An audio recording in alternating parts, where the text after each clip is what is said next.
আমি আর যাই পারি না কেন, আমি আমার নিজের যতটুকু দায়িত্ব কর্তব্য জ্ঞান আছে সেখান থেকে সরে দাঁড়াতে পারি না। আর সেই দায়িত্ব কর্তব্য জ্ঞানও যদি আমি আমার নিজের মনের মতো করে যথাযথ পালন না করতে পারি, আমার নিজের কাছেই নিজের খুব গিল্টি ফিল হয়। সকালবেলা প্রচুর জোরে মুষলধারে বৃষ্টি নেমে গেল। সেই মুষলধারে বৃষ্টি মাথায় নিয়ে আমি বেরিয়ে পড়লাম। কোথায় বেরিয়ে পড়লাম জানতে হলে আমার পুরো ব্লগ ভিডিওটা দেখতে হবে। হ্যালো সবাইকে, সবাই কেমন আছেন? আশা করি সবাই খুব ভালো আছেন, আমরাও ভালো আছি। শনিবার সকালবেলা আমি বেরিয়ে পড়লাম ব্যারাকপুরের উদ্দেশ্যে। যাওয়ার কথা ছিল আমার শুক্রবার, কিন্তু বাড়িতে পুজো ছিল, সব কিছু মিলিয়ে গোলমাল হয়ে গেল। শুক্রবার রাতটা আমার যেন কাটছিলই না। মনে মনে শুধু ভাবছিলাম যে আমি কখন শনিবার সকালে ব্যারাকপুরে যাব মামির কাছে। মামির শুক্রবারে চোখের ছানি অপারেশন হয়েছে, আমার যাওয়ার কথা ছিল, তো বাড়িতে পুজো ছিল, সব কিছু মিলিয়ে যাওয়া হয়নি। তো ওই তো মনে মনে গিল্টি ফিল হচ্ছে, কেন যেতে পারলাম না, কখন যাব, বা মামি কেমন আছে, এইসবই মনে হচ্ছিল। মামা মামির বয়স হয়েছে। তো যাই হোক, শনিবার ভোরবেলা আমি ঘুম থেকে উঠে যথারীতি আমার রান্নাবান্না করে আমি 9টার দিকে বেরোবো। সেই সময় নেমে গেল বৃষ্টি। বৃষ্টি নেমেছে তো কী হয়েছে, ছাতা আছে না, ভিজলে ভিজবো, মামা মামির কাছে যেতেই হবে। তো যাই হোক না কেন, ছাতা হাতে নিয়ে আমি স্টেশনে চলে এলাম, চলে যাব মামা মামির কাছে। আমার মামার বাড়ি দুটো, মানুষ একটা মামার বাড়ি পায় না, সেখানে আমার দুটো মামার বাড়ি। ভাবা যায় কতটা আমি লাকি। একটা হচ্ছে বাংলাদেশে, সেটা হচ্ছে আমার প্রত্যেক মামার বাড়ি, সেখানেও মামা মামিরা আছে। আর এইটা হচ্ছে ব্যারাকপুর, যেখানে যাচ্ছি, আমার বড় মামার বাড়ি। বাংলাদেশ থেকে আসার পরে এখানে বাড়ি করছে। এই বড় মামা মামিকে না দেখলে, এদের ভালোবাসা আমি না পাইলে আমার আজীবন একটা আকাঙ্ক্ষা থেকে যেত মামা মামির আর কি পরিপূর্ণ ভালোবাসার। তারা আমাকে যেভাবে ভালোবাসছে, কোনো মামা মামি বা কারোর থেকে আমি এরকম ভালোবাসা পাইনি। কিন্তু মামা মামিরাও যে এত ভালো হয়, এই মামা মামিকে না দেখলে আমি বুঝতাম না। তো চলো যাই। কথা বলতে বলতে ট্রেনে করে, অটো করে, টোটো করে চলে এলাম ব্যারাকপুর, আমার মামার বাড়ি। এই হচ্ছে আমার মামার বাড়ি এসে আমি প্রথমে পেয়ে গেলাম মা বিপত্তারিণীর পুজোর প্রসাদ। পাশের বাড়ির পুজো হচ্ছিল, মামিকে দিয়ে গেল, মামি আমাকে দিল। প্রসাদটা খেয়ে আমি চলে যাব রান্নাঘরে, একটু রান্নাবান্না করব। মনে মনে প্ল্যানই করছিলাম, গিয়ে আগে রান্নাবান্না করে দুপুরের খাবার খেয়ে তারপর মামির সাথে একটু গল্পগুজব করব।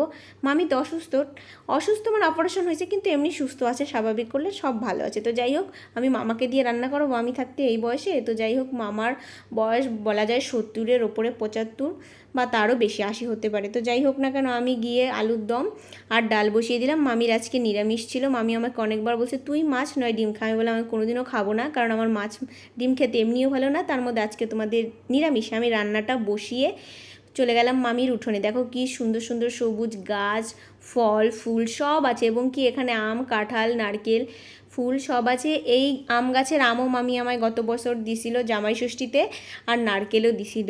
তো যাই হোক না কেন, রান্নাবান্না প্রায় হয়ে এলো। রান্নাবান্না এই জন্যই আমি আগে বসিয়ে দিয়েছি। মামির পাশে একটু বসবো, দুটো কথা বলবো। মামি আমারই মতো কথা বলতে খুবই ভালোবাসে, পছন্দ করে। মামার বাড়ি রসের হাঁড়ি। তো এই মামা মামি, আমি যখন বাংলাদেশ থেকে ইন্ডিয়াতে প্রথম আসি, আমাকে কন্যাদান করে বিয়ে দেয়। মামা মামিদের সাথে সেরকম কথা হতো না। তো তারপরেও আসার পরে আমি যতটা ভালোবাসা পাইছি, মানে বিশ্বাস করার মতন না যে এদেশেরও মানুষ এত সুন্দর, বা এত দূর থেকে আসার পরেও, যোগাযোগ না থাকার পরেও এক দেখাতে এত ভালোবাসা যত্ন দিতে পারে। আমার রান্না এদিকে হয়ে গেছে, ভাত, আলুর দম আর মুগ ডাল। খেয়ে দিয়ে মামিরাও খেয়ে নিয়েছে, মামারাও খেয়ে নিয়েছে। তো খেয়ে দিয়ে এবার একটু শোবো। শুয়েছিলাম 1 ঘন্টা আধা ঘন্টার মতো। ঘুম থেকে উঠে দেখি মামি আমার মাথায় বিলি কাটছে। কী যে ভালো লাগলো, মামিও মার মতো হয়, মাথায় বিলি কেটে দিচ্ছে। এই আদর লোভ সামলাতে না পেরে আমার 5টায় বেরোনোর কথা ছিল, আমি বেরোলাম 6টার দিকে। বললাম মামি আর একটু বিলি কেটে দাও, ভাল লাগছে, একটু পরে যাব। তখনও বৃষ্টি, যাওয়ার সময়ও বৃষ্টি ছিল, যখন বেরোবো তখনও বৃষ্টি মাথায় নিয়ে আমি রেডি হয়ে বেরোয়ে পড়লাম, কারণ কালকে আবার আরেক জায়গায় প্ল্যান আছে। তো মামা মামিকে দেখা হলো, পাশে থাকা হলো। আমার মনে হয় সুসময়ে পাশে থাকার থেকে দুঃসময়ে আপনজনদের পাশে থাকা উচিত। দুঃসময়ে যদি আপনজনরা, আমরা আপনজনের পাশে না থাকি, সেই সময়টা কেটে যায়, কিন্তু পাশে থাকলে সময়টা খুব স্মুথ, সুন্দর হয় আমার তো মনে হয়।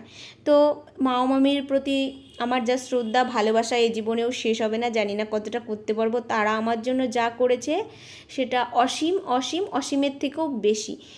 তো বাড়ি চলে এলাম অটো করে, ব্যারাকপুর থেকে রানাঘাট ধরে। কেমন লাগলো জানিও, ভালো থেকো।